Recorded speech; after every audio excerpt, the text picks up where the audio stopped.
ايوه يا اسمعوا عيني عليك. ايه رايك؟ ما شاء الله. تمام. تمام، يلا انت اللي هتكسر السفرة. مصري عزم سوري. ايه؟ اكسر السفرة. اكسر السفره ازاي؟ اكسر السفرة.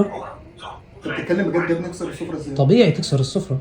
يعني بعد ما عملت الاكل ده وتعبت فيه واقف بقالي ساعه بطبخ وتقول لي اكسر السفره؟ عشان كده لازم تكسر السفرة. على ضمانتك. طبعا. تمام، براحتك. وين رايح وين رايح؟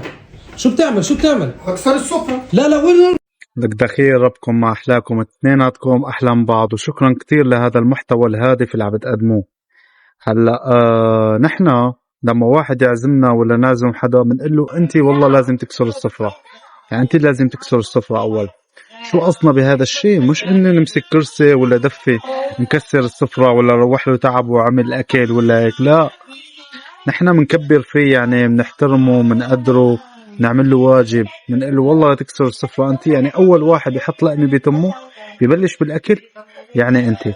شوفوا سبحان الله اختلاف اللهجات من دولة لدولة، يعني هون مصري وسوري، واكيد كلنا بنعرف معاذ ومحبوب السوريين وحب كبير لاخونا معاذ، بيعمل فيديوهات كتير حلوة عن سوريا وعن السوريين، جزاه الله خيرا.